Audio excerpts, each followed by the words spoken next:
இன்னைக்கு நான் bread toast பண்ணி காமிச்சிருக்கேன். அதுக்கு ஒரு எக் எடுத்துக்கிறேன். நான் ஒரு 6 பிரெட் எடுத்தேன்னா ஒரு எக் எடுத்துக்கிறேன். குட்டி பிரெட் 6 பிரெட் எடுத்துக்கிறேன். அதுக்கு ஒரு முட்டை மட்டும் நான் போட்டுக்கிறேன். அப்போ தான் ரா ஸ்மெல் வராது. கொஞ்சம் வெனிலா எசன்ஸ் ஒரு ட்ராப் எடுத்துக்கிறேன். இது ரொம்ப கான்சென்ட்ரேட்டாக இருந்துச்சு, அதனால் 1 ட்ராப்பே கரெக்டாக இருந்தது. உங்களுக்கு இந்த டிரான்ஸ்பரண்ட்டான வெனிலா எசன்ஸ் இருக்கும்ல, அது கொஞ்சம் கூட சேர்த்துக்கோங்க. அதை விட இது ரொம்ப கான்சென்ட்ரேட்டாக இருந்துச்சு. இப்போ சுகர் போட்டுக்கிறோம். நான் எடுத்திருக்க முட்டை பிரெட்டு குவான்டிட்டிக்கு எனக்கு 4 ஸ்பூன் கரெக்டாக இருந்துச்சு. நான் சின்ன ஸ்லைஸ் பிரெட்டு தான் எடுத்திருந்தேன். பிரெட்டும் ஸ்வீட் பிரெட் தான் எடுத்திருந்தேன், வீட் பிரெட் எடுக்கல. அதனால் 4 ஸ்பூன் போட்டு கொஞ்சம் பால் ஆட் பண்ணிக்கிறேன். நீங்கள் வீட் பிரெட் கூட எடுத்துக்கலாம். ப்ரௌன் சுகர் கூட ஒயிட் சுகருக்கு பதிலாக போட்டுக்கலாம். கொஞ்சம் சின்னமன் தூள் ஒரு ஒரு பிஞ்ச் ஆட் பண்ணிக்கணும். நான் அதை ஆட் பண்ணல. சின்னமன் தூள் போட்டிங்கன்னா அது இன்னும் கொஞ்சம் ஒரு ஃப்ளேவர் ரிச்சாக இருக்கும். நல்லா பீட் பண்ணிவிட்டு ரா ஸ்மெல் வராத அளவுக்கு நல்லா பீட் பண்ணிக்கோங்க. தேவைப்பட்ட ஒரு பிஞ்ச் சால்ட், ரொம்ப ரொம்ப ரொம்ப கம்மியாக ஒரு பிஞ்ச் சால்ட் போட்டுக்கலாம். நான் போடல.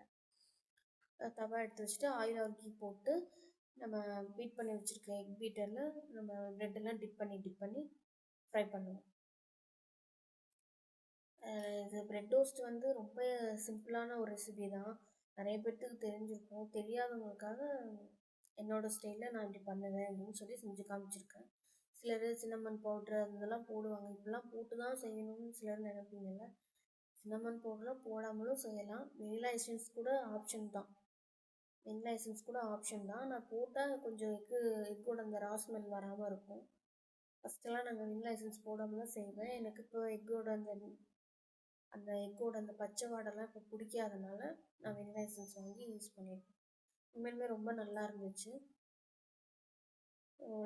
டீ போடுற நேரத்தில் பண்ணிடலாம். நான் எல்லா ப்ரெட்டையும் நான் அந்த பீட்டில் டிப் பண்ணி நான் எடுத்து வச்சுட்டேன். இப்போ நல்லா ப்ரெட்டெல்லாம் நல்லா ஃப்ரை பண்ணி நல்லா 2 பக்கமும் டோஸ்ட் பண்ணி எடுத்துக்கோங்க. அவ்வளோதான், ப்ரெட் டோஸ்ட் ரெடி ஆகிடுச்சு.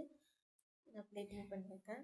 இதில் லைட்டாக மேப்பிள் சிரப் ஆர் ஹனி கூட நம்ம ஸ்ப்ரிங்கிள் பண்ணிக்கலாம். நான் அதெல்லாம் பண்ணல, இதுவே ஓகே அப்படின்ட்டு இப்படி விட்டேன். ரொம்ப நல்லாயிருக்கும், ட்ரை பண்ணி பாருங்கள். ஒரு 5 மினிட்ஸ் டீ போடுற டைம்குள்ளே நம்ம இந்த பிரெட் டோஸ்ட் பண்ணிடலாம். தேங்க்யூ. Please subscribe.